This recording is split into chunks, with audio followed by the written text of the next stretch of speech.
Before I tell you what happened last Sunday, I need to go back a little. Not all the way to the beginning, just far enough so you understand why I never questioned it.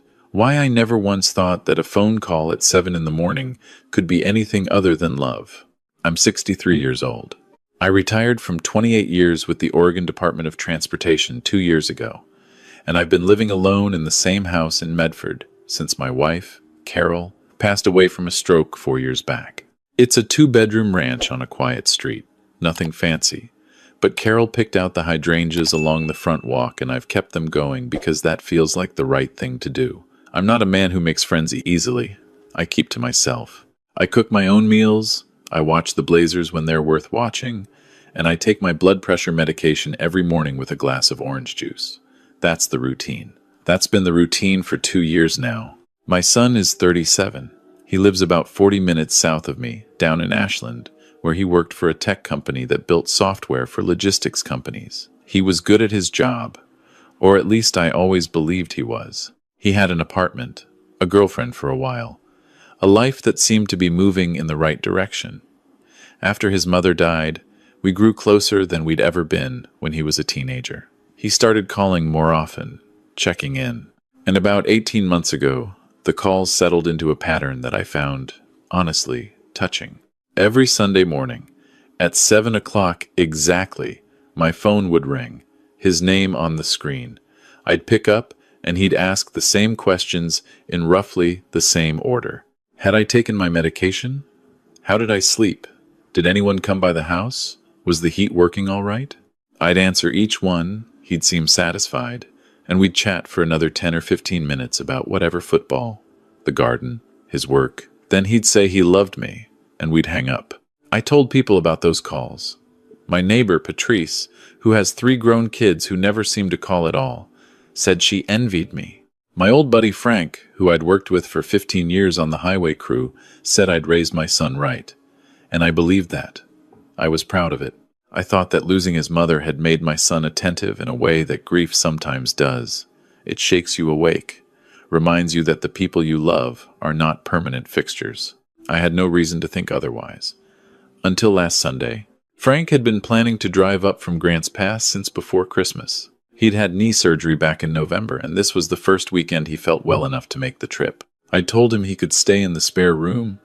We'd watch the game, I'd make my chili, and we'd catch up the way we used to before retirement pulled us to opposite ends of the valley. He arrived Saturday afternoon. We sat on the back porch until nearly midnight, talking the way old men do when they finally have the time, slowly, wandering, drifting back through years. Sunday morning, I was up at 6:30.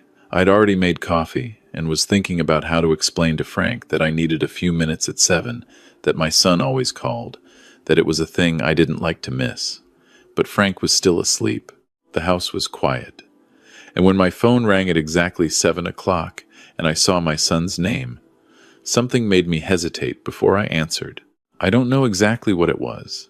It wasn't suspicion, not yet. It was more like a flicker of something I didn't have a name for. Maybe it was the way the house felt different with someone else in it, with another set of eyes around. Maybe it was just that Frank's presence reminded me of who I used to be before I became, without quite noticing it, a man who gave a weekly accounting of himself to his child. I answered the phone. My son said good morning, and his voice was what it always was, warm, careful, measured. He asked if I'd taken my blood pressure pill. I said yes, I had. He asked how I'd slept. Fine, I said. Then he asked the question he always asked third. Is anyone there with you? And I don't know why I don't fully understand it even now, but I said no. I said, no, it's just me. Quiet morning. There was a pause on his end. Brief, maybe 2 seconds. Then he said, good. Okay, good. And the rest of the conversation was normal. He asked about the weather. I told him the hydrangeas were finally showing new growth for spring. He said, that was nice. He said he loved me. I said, I loved him too. We hung up. I stood in the kitchen with my coffee, and a feeling I couldn't name. Not guilt, exactly, just a strange awareness that I'd lied, that it had come easily, and that he had sounded for just that fraction of a second, relieved. Frank came down around 8. I made eggs and we ate at the kitchen table. We'd been sitting there maybe 40 minutes when Frank set his fork down and looked at me in the way he always did when he was about to say something he'd been sitting on. "I noticed something last night," he said, "when I was washing up in the bathroom. That pill organizer you keep on the counter." I told him that was my weekly medication setup. Carol had bought me the organizer years ago, the kind with 7 compartments, one for each day, with little letter tabs. I'd kept using it because it worked. Frank said, "Yesterday was Saturday, right? So that compartment should have been empty?" I said, "Yes. I take the pill first thing in the morning. It's always empty by Saturday." He nodded slowly. The Saturday slot still had a pill in it. I felt something cool move through my chest. I set my own fork down. I told him that was strange. Maybe I'd forgotten it happened sometimes, though not often. But he was looking at me with that expression I remembered from 28 years of working beside him, the one he got when something on a job site didn't add up and everyone else was walking past it. He said, "It wasn't your usual pill.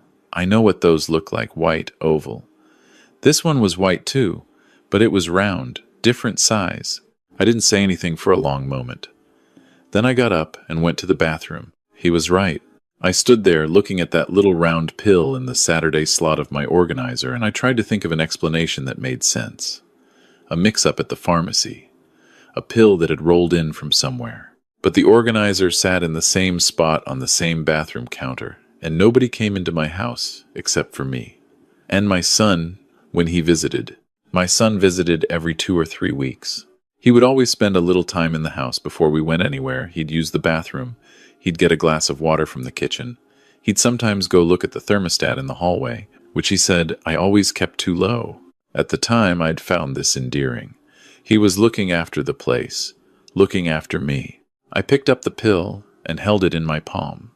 Frank stood in the bathroom doorway, and neither of us said what we were both thinking. I called my pharmacist that afternoon. She was not on duty, but her colleague, a young man who sounded patient and kind, listened while I described the pill, the shape, the size, the white coating, the faint line scored across the middle. He put me on hold for 2 minutes. When he came back, he told me it sounded like it could be a diuretic, a water pill, the kind that, taken on top of a blood pressure medication without proper supervision, could cause significant drops in blood pressure, dizziness, confusion. In older patients, he said carefully, it could cause falls. It could, in certain circumstances, look like the early signs of cognitive decline. I sat down on the edge of my bed when he said that. I sat there for a long time. Frank found me there. He sat down next to me without saying anything at first. Then he asked me, quietly, what I wanted to do. What I wanted to do was find an explanation that wasn't the one forming in the back of my mind like something dark rising through water. I wanted to believe there had been a mistake, that this was a coincidence, that my son, the boy who called every Sunday at 7 o'clock to ask if I'd slept well, had not been standing in my bathroom replacing my medication. But I also thought about the calls, the questions, always in the same order. The third question, the one about whether anyone was there. I thought about the half-second pause, when I'd told him I was alone, and the way he'd said good not as an acknowledgement, but as something closer to satisfaction. I thought about all the Sundays I'd answered honestly, told him yes. I was alone. No one had been by. All the Sundays he'd known exactly what he was working with. Last Sunday, I had not been alone. I had lied. And because I had lied, nothing had happened. Frank slept in the spare room again that night. I didn't. I sat in the kitchen and I thought about my son. I went backward through 18 months of Sunday calls, trying to find the moment when something had changed in him. And I found it, or I thought I did. About 1.5 years ago, right around the time the calls became a weekly ritual, he had lost his job. He hadn't told me directly. I'd found out in a sideways way, through something he'd let slip about working from home. And when I'd pressed, he'd admitted the company had gone through layoffs. He said he had savings. He said he was fine. I'd believed him because I wanted to believe him. His mother and I had drawn up our wills after she was first diagnosed with hypertension, maybe 15 years ago. Mine hadn't been updated since she died. I'd meant to get around to it. The house was worth considerably more than we'd paid for it. Medford property had gone up sharply since we bought in 2001. Between the property and my pension and the savings account Carol and I had built over decades, there was more there than I'd ever really sat down to calculate. I hadn't thought of any of this as something anyone would want to harm me for. It was just our life, the ordinary accumulation of a working life. But I thought about it now, in the kitchen at 2 in the morning, and it felt different. It felt like something someone might look at from the outside and see as a way out. Monday morning, I called my doctor's office when they opened and asked to speak with my physician. I explained what I had found. I explained what the pharmacist had told me. My doctor asked me to come in that afternoon and bring all of my current medications, the pill from the organizer included. She was a thorough woman, direct and unruffled, and she examined everything without visible alarm. She sent the round pill to a testing lab. She ran my blood work, which she said I should have been doing more regularly anyway. The results she had immediately were not reassuring. My potassium levels were lower than they should have been. Not dangerously low, but consistently low, in a way that she said could explain the fatigue I'd mentioned over the past several months, the heaviness in the mornings, the occasional dizziness when I stood up too fast. I had mentioned these things to her at a checkup in October. She had chalked it up to age and the adjustment of retirement. We'd agreed to monitor it. She said to me, in the careful way that doctors speak when they're asking something significant, "Has anyone else been managing your medications for you, or had access to them?" I drove home and sat in my car in the driveway for 20 minutes before I went inside. The next 2 days were some of the strangest of my life. My son called on Tuesday, not the Sunday call, just a midweek check-in, the kind he did occasionally. I answered. I was sitting at the kitchen table with a cup of coffee that was going cold, and I looked out at the hydrangeas while he talked. He sounded normal. He asked how I was feeling. I said fine. He said he was thinking about driving up that weekend, maybe Saturday, if that worked for me. I said sure, Saturday was fine, come for lunch. When I hung up, I called Frank. Frank asked me if I'd thought about going to the police. I told him I had. I told him I'd thought about almost nothing else for 3 days. But I also told him that I was 63 years old and that the person I was considering calling the police about was my son, the only child Carol and I had raised, the boy who, at 10 years old, had cried harder than either of us at the vet's office when we had to put down our dog. The young man who had stood at his mother's grave and held my hand without saying a word because there was nothing to say. Frank said, "I know, but that doesn't change what's in your bathroom." I knew he was right. I also knew that I needed to understand more before I did anything. I needed to understand how far this had gone, how long, whether I was seeing something clearly or constructing a terrible story out of fragments that didn't fit together the way I was fitting them. Saturday, my son arrived at 11:45. He came through the front door the way he always did, with his jacket half unzipped, looking slightly rushed, the way he'd looked since he was a teenager and could never quite manage to be fully on time. He hugged me in the entryway and asked how I was feeling. "Good," I said. "Really good, actually." I had set things up carefully. I'd removed my pill organizer from the bathroom and replaced it with an identical one I'd bought the day before, stocked only with my correct prescribed medication, verified. I'd also, on Frank's suggestion, bought a small camera, the kind people use for watching pets, and placed it inside the bedroom closet, angled toward the hallway through the partially open door. I want to be clear. I am not a suspicious man by nature. Setting up a camera in my own house made me feel ill. But Frank had driven up on Thursday just to help me do it right, and I had let him, because I understood that my need to believe the best about my son could not be allowed to override what I had found in that pill organizer. We had lunch.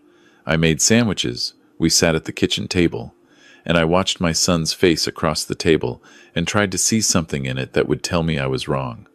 He looked tired. He'd always had that look since losing his job, a tightness around the eyes, a quality of sustained tension. He talked about the drive up, about the weather, about a podcast he'd been listening to.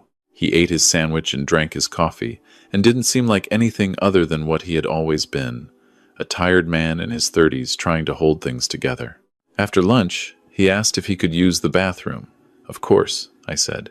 He was in there for almost 9 minutes. I sat at the kitchen table and I counted the minutes and I hated every one of them. When he came out, he looked slightly different. Not dramatically, not guilty in some obvious way. Just slightly less tense. The way a person looks when they've completed something they'd been carrying. We watched part of the game. Around 3 o'clock, he said he should get back before it got dark. I walked him to the door. He hugged me again. He said he loved me.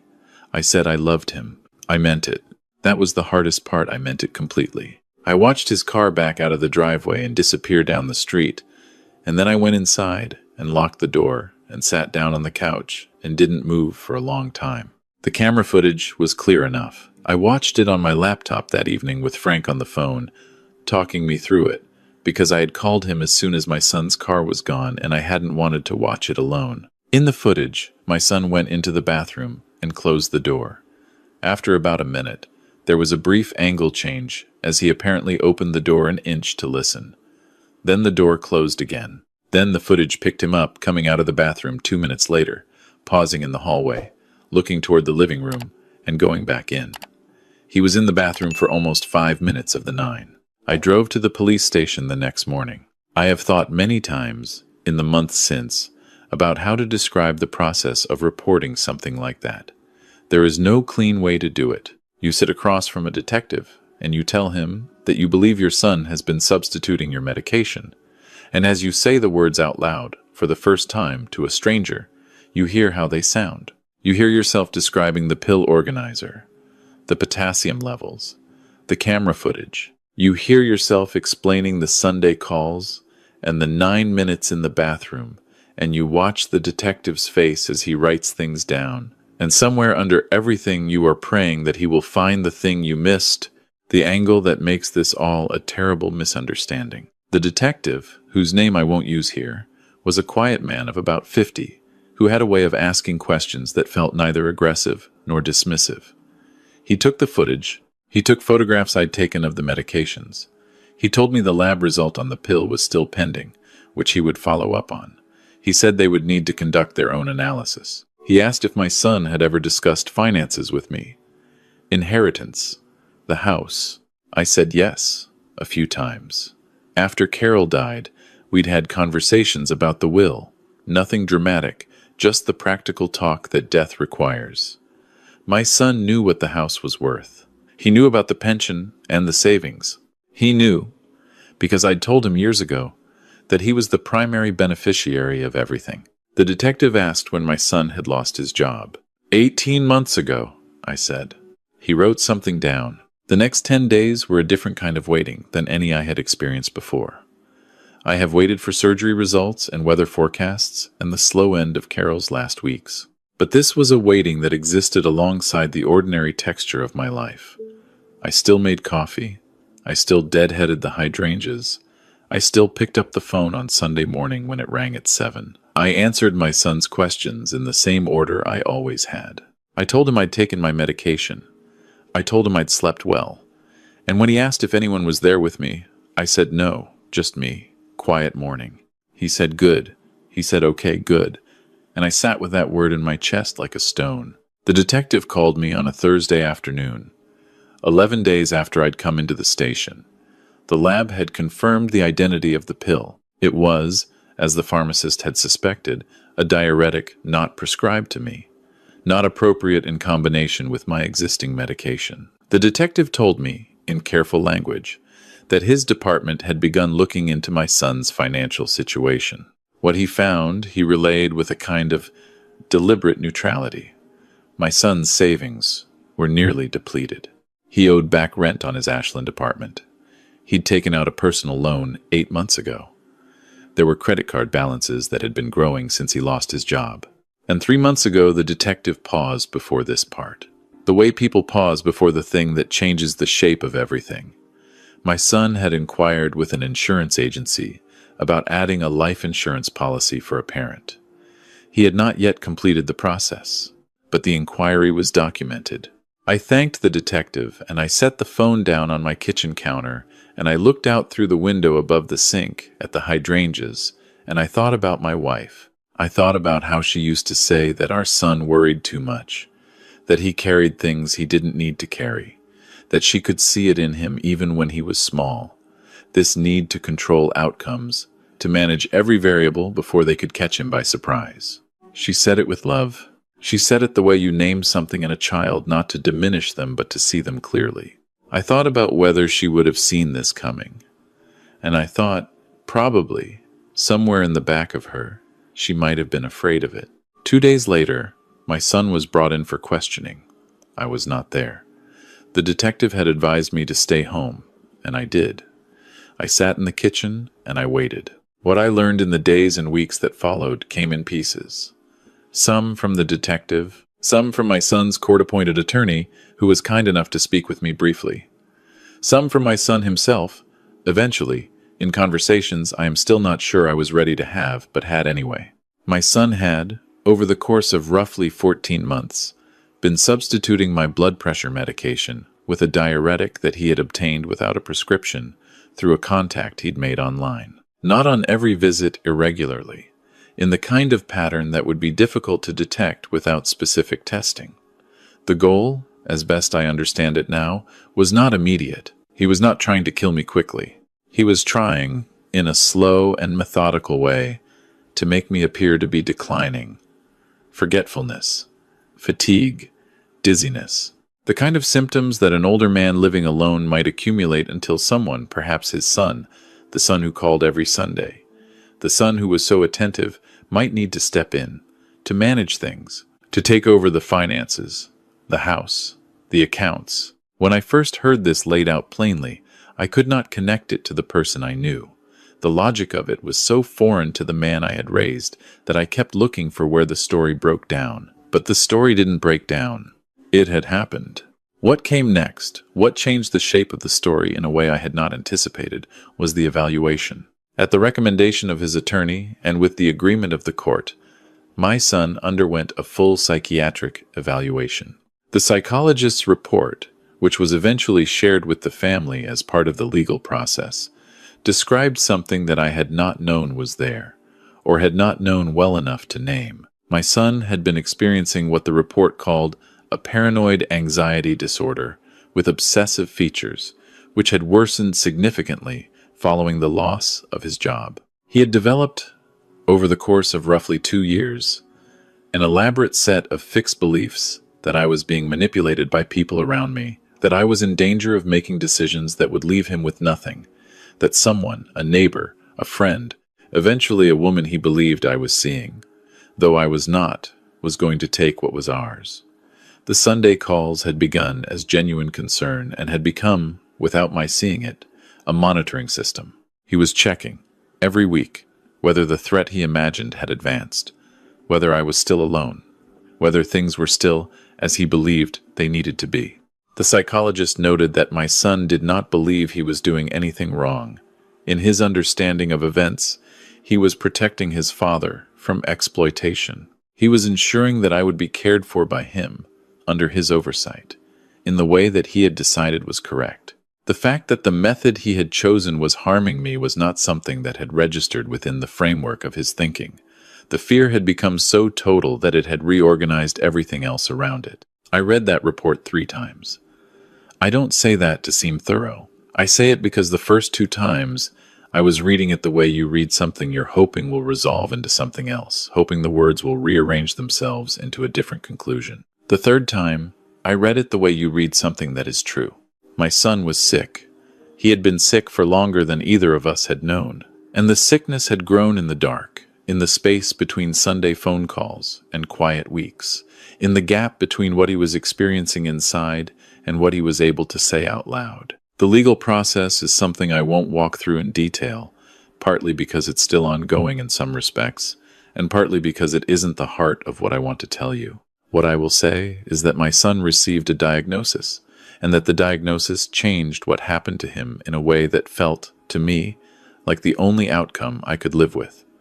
He was not placed in a prison. He was placed in a treatment program. He has been receiving medication and weekly therapy for several months now. I speak with him on the phone occasionally. The conversations are short and careful in a way that is nothing like the easy calls we used to have. There is damage between us that I don't know how to calculate. There are things I trusted that I cannot simply trust again, at least not yet. And I don't think honesty requires me to pretend otherwise. But I also know this.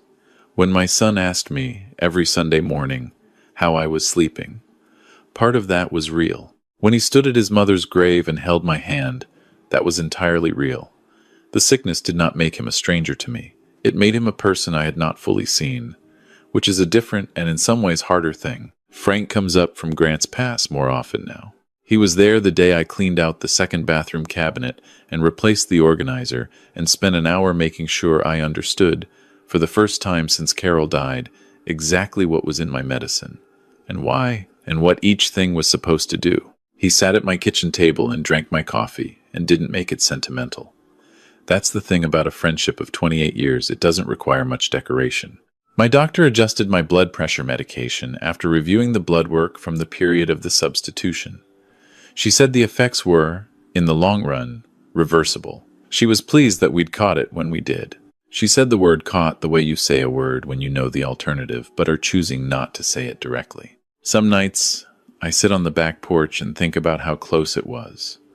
Not just physically, though it was close that way too, but close in the way of missing something, of living next to a thing for a year and a half and calling it by a different name. I called it love, because that's what I was seeing and that's what I wanted to see. I was seeing a man who called every Sunday and asked how I slept and wanted to know I was safe. That was real. That was there. It was just threaded through with something else I couldn't see. The way a rope can be fraying from the inside while it still holds. I think about my wife. I think about the way she used to say, our son carried things he didn't need to carry. I wonder what she would do with this, how she would hold it.